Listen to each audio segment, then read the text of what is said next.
Malta, boa tarde. Vamos dar continuidade aqui às entrevistas. Fizemos uma pausazinha só para comer qualquer coisinha e voltámos em força. E voltámos agora com o grande Diogo Correia. Diogo, apresenta-te aí à malta, para quem não te conhece. Diz-nos, conta-nos o que é que tu fazes, quem é que és, fala-nos um bocadinho de ti. Portanto, boa tarde a toda a gente. Sou o Diogo Correia, sou piloto profissional de drift. Sou de Vila Verde, aqui perto. A minha vida no drift já surgiu há alguns anos. Também já passei pelo mundo do stance. Eu comecei no drift com 12 anos. O meu irmão é que trouxe o drift cá para Portugal. Ele e o Isaac Pedroso, já há muitos anos. E iniciaram no mundo do drift. Ainda não havia campeonatos, não havia nada cá em Portugal. Eles faziam demonstrações, simplesmente. Eu comecei a fazer drift com 12 anos. Infelizmente, com 14 anos, meu pai teve um problema grave de saúde, em que tive que parar com o drift. Depois, não pensei mais no drift. Quando tive 18 anos, comprei uma Seat Ibiza, comecei a meter distância, conheci o Luís, o filho, o pessoal do isolamento na altura. Virei muito para o stance. O meu pai sempre me pediu para eu voltar para o drift, que era um sonho de eu ter um filho a correr. A vida foi mudando, eu com calma fui juntando peças, fui reconstruindo o carro que eu tinha na altura, que era um Opel Honda. Reconstruí o carro. Quando fui à primeira reunião de um campeonato que ia haver em 2017, disseram-me que o carro que eu estava a construir não estava legal para a modalidade. Então surgiu a oportunidade de comprar este BMW 92 e todo o material que eu tinha passei então para este carro, construí o carro num objetivo de fazer o campeonato nacional. Não era crescer ao nível que estou agora, mas sim de fazer corridas, que era aquilo que o meu pai sempre me propôs a fazer. Então as coisas foram surgindo, eu fui andando, fui evoluindo, sempre com um objetivo de gosto pessoal, nunca com o objetivo de querer fazer disto com a profissão que faço hoje em dia. E acho que é assim que nós temos que lidar com as nossas coisas. Fui crescendo até que fui bicampeão nacional. Fui 3 anos, foi na altura do Covid. Surgiu a oportunidade de representar Portugal em Itália em 2019. Cheguei lá com um carro de correr no campeonato de Portugal, com 550 cavalos, entre pilotos com carros de 1000 cavalos já fora do país. Era uma realidade completamente diferente, foi uma realidade nova para mim, para a minha equipa. Chegámos lá, conseguimos ganhar a qualificação. Foi uma realidade nova para eles também, porque o carro não era do nível, obviamente, europeu, nem nada que se pareça. Conseguimos ganhar a qualificação, estávamos com um andamento muito bom, possivelmente iríamos chegar às finais, ia ser uma coisa muito, muito bonita. Tive um problema na caixa de velocidades e tive que desistir, fiquei em 5º lugar. Nesse mesmo dia, é a Aline, que é da FIA, veio ter comigo e convidou-me para fazer o campeonato europeu. O campeonato não, mas sim uma prova da Wildcard, em Riga, em que eu fiquei sem resposta na hora, né? Porque envolve muito investimento, envolve muita gente a apoiar o desporto, porque é um desporto muito caro, no nível externo. Já para fazer o nacional é um desporto caro, fará para fazer corridas fora do país, né? Mas a minha reação na hora foi dizer sim, eu vou, que era um sonho. Qualquer piloto gostava de fazer uma experiência dessas, não é? E disse que sim, corri muito, toda a minha equipa trabalhou muito para ser possível eu estar lá. Conseguimos uma boa qualificação lá, conseguimos representar bem o nosso país, em que no ano seguinte nos convidaram para fazer o Drift Masters, isto em 2022. Surgiu a oportunidade de sermos convidados. Nós aceitámos fazer a primeira prova, não o campeonato todo, porque é o que eu digo, é muito investimento. Nós precisávamos para fazer um campeonato assim, à volta de 150 milhões. É um campeonato muito caro. Estamos a falar só em toda a manutenção de pneus, essas coisas que nós precisamos.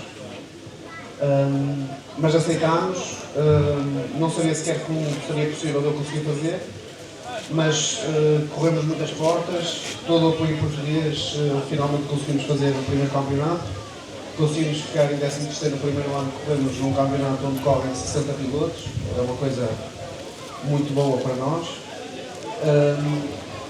Foi crescendo sempre, consegui montar uma equipa muito grande, provavelmente das melhores equipas da Europa do Drift é a minha equipa. Estou inteiramente grato por isso, todos eles trabalham muito para isso.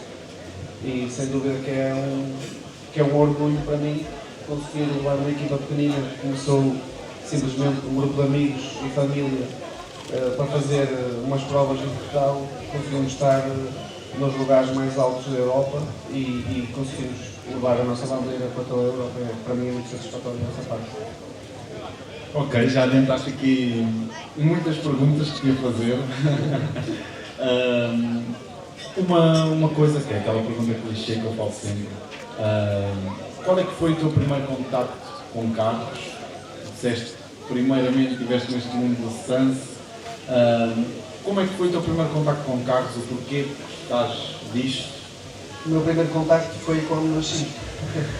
O meu pai tem uma oficina de reparação automóvel, então eu nos intervalos da escola estava no meio do óleo, sempre andei lá no meio do óleo, sempre andei dentro dos carros. O meu pai sempre foi um apaixonado por carros e naturalmente isso foi incutido pelos filhos fora. Toda a minha família gosta muito de carros, todos os meus primos gostam muito de carros. Cresci mesmo no meio dos carros, portanto eu sou um apaixonado por carros. E a primeira vez que tu tiveste contacto com o drift, como é que foi, qual é que foi a sensação para ti e como é que isso foi possível? Como é que tu fizeste isso acontecer? O porquê? Foi só porque, olha, vou experimentar e vou só brincar e até gostaste? Ou... Não, eu antes do drift fazia uns peões, umas perícias, naturalmente isso, porque o meu pai vinha dessa área, né? Fazia umas brincadeiras com os amigos e quando surgiu a oportunidade de eu experimentar um carro mesmo de competição, foi por causa do meu irmão, que ele andava neste mundo, e foi uma experiência inesquecível. Foi num autódromo em Braga. Eu não sei explicar, mas já tinha algum dom, algum jeito para fazer, e na primeira volta já conseguia segurar bem o carro, já conseguia ter noção daquilo que eu estava a fazer. Portanto, foi uma sensação única, inesquecível, que eu achei que ia ser só aquela vez, mas finalmente não, consegui levar isso à frente. Mas foi sem dúvida das melhores sensações que eu tive na minha vida. Quando é que te deu um clique na tua cabeça do pá, se calhar posso fazer disto de vida, posso seguir mesmo este caminho e vou começar a levar isto mais a sério? Esse clique foi quando o meu pai teve uma doença muito grave e ele, sentados os dois na oficina do meu pai, ele me disse: se eu conseguia prometer que nunca na minha vida abandonaria o desporto, e se eu era capaz de conseguir ser piloto, viver de corridas, nessa hora eu olhei para ele e disse: sim, eu vou prometer que eu vou fazer isso, é uma coisa que eu quero. Não foi, claro que não foi só por ele, mas naquela hora pensei em muita coisa poderia acontecer na minha vida e essa promessa para mim não igual até o resto da minha vida. Então vou lá mais tarde. Muito bom saber isso. Tu a partir de que ano mais ou menos é que começaste a ir lá para fora, a sair de Portugal e ir lá para fora? Como é que surgiu essa oportunidade? Foi em 2019, fui em Itália, voltar a Portugal. Como eu disse há pouco, foi uma oportunidade que surgiu, fui representar Portugal pela Federação Portuguesa, que é o FIA Motorsport Games. A Federação apoiou um piloto português da parte do drift, de karting, ralis, GTs para ir fora. Eu tinha sido campeão nacional 2 anos seguidos, então notoriamente fui selecionado para fazer essa participação. E depois, como eu disse, essa prova correu lindamente e daí é que eu comecei a conhecer pessoas da FIA para conseguir estar no drift de moto. Ok. Tu achas, lá está, que sacrifícios é que não é um desporto barato, não é? E quando começamos em qualquer que seja a área, nunca há apoios, nunca há ajudas. Opa, conta-me um bocadinho desse teu início, como é que foi, que sacrifícios é que tiveste de fazer, que batalhas é que passaste?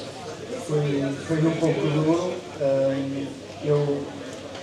A batalha mais difícil que eu tive, na minha opinião, na minha vida, foi quando eu tive de vender tudo aquilo que eu tinha, que era o meu carro do Stance, o meu carro do dia a dia, e pedir um carro emprestado aos meus pais para a minha mulher e para o trabalho. Vendi tudo aquilo que eu poderia vender, fiquei simplesmente com o meu carro de corrida, com o meu outro lado e com a minha ferrinha, para me deslocar para as corridas, e foi um foco de 200%. Tudo que eu poderia angariar, ainda hoje em dia é um pouco assim, tudo que eu posso angariar para o desporto, eu vou fazê-lo pelo desporto e por mim, pelas corridas, mas quando eu tive que despender tudo aquilo que eu tinha, que eu gostava, só para uma coisa, foi a parte mais difícil para mim, e sem dúvida toda a gente que eu tinha do meu lado, todos os meus amigos e toda a minha família e a minha esposa me apoiaram em que poderia dar em nada ou poderia dar em alguma coisa. Foi a parte mais difícil e mais complicada de gerir na minha carreira. Okay. Em relação ao desporto em si, eu costumo fazer esta pergunta à malta aqui do Stance, não é? Como é que é visto o drift lá fora e como é que é visto cá? Como é que o pessoal lá de fora olha para nós cá? Realmente temos qualidade, não temos? É assim, o português felizmente está muito bem conhecido externamente, no mundo geral, como um humano trabalhador e que consegue fazer muitas conquistas, isso é bom. No drift em si, é um país muito pequeno, é um país que não está muito conhecido. A primeira reação quando eu fui fora, quando eu fiz a primeira corrida fora do país, foi: existe drift em Portugal? Então, pouca gente conhecia. Eu considero que o drift em Portugal estagnou muito há 3, 4 anos para cá, desde que o Nelson Rocha foi campeão nacional, as coisas estagnaram um bocadinho. Fico com pena de não ser sempre um crescimento grande. Estagnou no sentido de os pilotos mantiveram-se num ritmo mais baixo, na minha opinião. Mas eu acho que isso também é um pouco porque nós temos poucos pilotos cá em Portugal e temos pouco investimento. É complicado nós conseguirmos investir, porque hoje em dia uma corrida de Portugal já é caro. Investir pneus em condições, carros muito elaborados, fica muito caro. E como é lógico, os nossos ordenados e tudo mais não dá para investir muito. Mas independentemente disso, fora do país, temos uma boa imagem, estamos a passar uma boa imagem para fora. Os pilotos que vão fora do país correr ainda não estão num nível preparados para isso. É sempre muito complicado, porque as corridas fora têm muitos pilotos e muito investimento por trás disso, em que nós ainda somos um pouco pequeninos nesse sentido. Acho que estamos a abrir muitas portas, isso é bom. Só que, lógico, somos um país pequeno, as portas vão se abrindo gradualmente e com calma, não são aquelas portas que são abertas logo de uma vez, como é lógico. Por acaso, tocaste num ponto que eu também te ia perguntar, era como é que estava a situação do desporto cá em Portugal, se achas que era uma coisa que estava a subir gradualmente, se não, se achas que um dia mais tarde, se calhar daqui a 3, 5 anos, como é que tu vês o drift cá em Portugal? Achas que vai estar uma coisa muito melhor do que está hoje? Achas que vai continuar estagnado? Achas que vai piorar? É assim, o drift em Portugal, isto há 5 anos atrás, estávamos sempre a começar campeonatos novos, sempre com guerras de campeonatos. Hoje em dia vejo o campeonato mais forte, o campeonato mais contínuo. Temos o campeonato federado já há 3 anos seguidos, sempre com a mesma escala, portanto temos sempre a crescer. Eu acho que sim, acho que vamos crescer, acho que no prazo de 5 anos temos novos pilotos, temos pilotos com um pouco mais de investimento para o campeonato, que acho que isso é bom. Agora, como é lógico, eu estou num campeonato completamente distinto, um campeonato que é o maior campeonato do mundo, é um campeonato com muito dinheiro, é um campeonato muito caro de se fazer, em que, obviamente, quando eu vou a esse campeonato e olho para o nosso campeonato, é um campeonato com um nível muito mais inferior. Mas eu acredito que consigamos ter provas do campeonato do Drift Masters em Portugal. Nós temos logística suficiente para isso e eu acredito que isso seja possível. Acredito que o campeonato nacional, com os pilotos que nós temos, que seja um campeonato digno. Agora, esperemos é que os pilotos também queiram investir e queiram continuar a investir no campeonato nacional, porque vejo alguns pilotos a querer fazer campeonatos externos, fora de Portugal, onde eu acho que primeiro temos que fazer o nosso campeonato, apoiar o nosso campeonato e só depois pensar em seguir outro rumo, porque enquanto não conseguimos fazer nada no nosso país, também não vamos conseguir fazer fora. Então acho que temos que apoiar mais o nosso campeonato e só depois ter o objetivo de seguir para outros campeonatos. Tu achas que a modalidade do desporto não cresce mais só por culpa entre aspas, não é culpa de ninguém, mas por não ter tantas empresas e tantas pessoas que acreditem nisso, ou também por culpa dos pilotos não depositarem tanta confiança? Não, eu acho que a maior parte dos problemas das empresas não confiarem no nosso desporto é porque muitas pessoas associam o drift a outros tipos de esportes e coisas que acontecem na rua. E isso às vezes deixa um bocado o nosso nível e deixa com que as empresas tenham receio de apostar em alguém assim. Obviamente que as corridas ilegais são muito vistas ao lado do drift, onde na minha opinião não tem nada a ver, mas infelizmente muita gente associa o drift a fazer corridas na rua, a fazer corridas ilegais e muitas empresas grandes tinham muito receio do que era o drift. E eu felizmente já consegui mostrar a muitas empresas que não é assim que funciona. Temos carros bem preparados, que só andamos em circuitos fechados, só andamos em sítios próprios para a modalidade. Fico satisfeito por isso, sei que existem outros pilotos a fazer e já temos boas empresas e empresas grandes a apostar no nosso desporto, que eu acho que é uma tendência a melhorar essa parte.